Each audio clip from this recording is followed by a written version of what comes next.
ગુજરાતના રાજકારણમાં અત્યારે ચૂંટણીનો માહોલ જે છે ચરમસીમાએ છે અને ભાજપમાં ટિકિટ મેળવવા માટે દાવેદારોનો જે પ્રકારે રાફડો ફાટ્યો છે તેણે સંગઠનના મોટા નેતાઓની ઊંઘ હરામ કરી નાખી છે એવું કહી શકાય છે. કારણ કે ટિકિટ માટેની ખેંચતાણ અને ભલામણોનો દોર એટલી હદે વધી ગયો છે કે હવે નેતાઓને જાહેરમાં વિનંતી કરવી પડી રહી છે કે મહેરબાની કરીને અત્યારે અમને ફોન ના કરશો. આવી જ એક ઘટના જે છે એ ભાજપના નેતા અને મહત્વની જવાબદારી સંભાળતા અજય બ્રહ્મભટ્ટની સાથે થયું અને જેના લીધે જ તેમણે સોશિયલ મીડિયા પર એક પોસ્ટ મૂકીને કાર્યકરો અને દાવેદારોને આડકતરી રીતે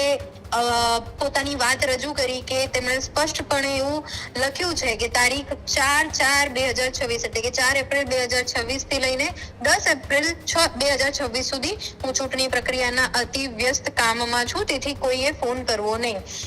અજય બ્રહ્મભટ્ટે વધુમાં ઉમેર્યું છે કે આ સમયગાળા દરમિયાન તેઓ કોઈનો કોલ ઉઠાવી શકશે નહીં. આ પોસ્ટ પાછળનું મુખ્ય કારણ ટિકિટ માટે થઈ રહેલું અવિરત લોબિંગ હોવાનું માનવામાં આવી રહ્યું છે અને એ જ વસ્તુ સ્પષ્ટપણે દેખાઈ પણ રહી છે. કારણ કે હજુ સુધી ભાજપ તરફથી કોઈ પણ પ્રકારની જે જાહેરાતો છે ઉમેદવારોને લઈને તે કરવામાં નથી આવી રહી અને જેમ કે આપણે ગઈકાલે પણ વાત કરી હતી કે આ 192 જે બેઠકો છે અમદાવાદમાં તેને લઈને જે ખેંચતાણ ચાલી રહી છે અને એમાં 2200 થી વધુ ઉમેદવારોએ પોતાની દાવેદારી નોંધાવી છે. એટલે આવનારા સમયમાં જોવાનું રહેશે કે કયા પ્રકારની સ્થિતિ અમદાવાદમાં સર્જાય છે અને દાવેદારો હવે માત્ર રૂબરૂ મુલાકાત જ નહીં પરંતુ મોટા નેતાઓની ભલામણો, સોશિયલ મીડિયા કેમ્પેઇન અને દિલ્હી સુધીના સંપર્કનો ઉપયોગ કરીને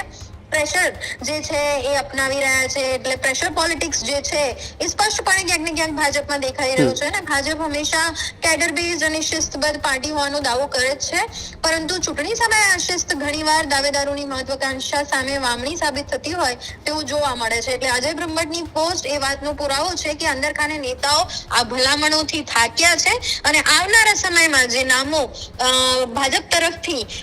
જેમના પણ નંદિની આ તો ખાલી અજય બ્રહ્મભટ્ટની વાત રહી. આવા તો ઘણા બધા નેતાઓ હશે કે જેમને વારંવાર અડધી રાત્રે પણ ફોન ચાલુ જ હશે, કારણ કે મધરાત્રિ સુધી પણ સેન્સની પ્રક્રિયા જે છે તે જામનગર સહિતના વિસ્તારોમાં શરૂ હતી. જી બિલકુલથી ભાવિક, કારણ કે આપ જો તો જેમ કે અહીંયા આ જે પોસ્ટ છે ફેસબુકની એ ફેસબુકમાં ફક્ત અજય બ્રહ્મભટ્ટે પોસ્ટ કરી છે પણ એની સાથે સાથે તેમણે 35 થી વધુ લોકોને ટેગ કર્યા છે. એટલે પ્રેરક શાહ પણ છે, એમનું નામ પણ આ ટ્વીટની અંદર આ જે પોસ્ટ છે એની અંદર આપ જોઈ શકો છો.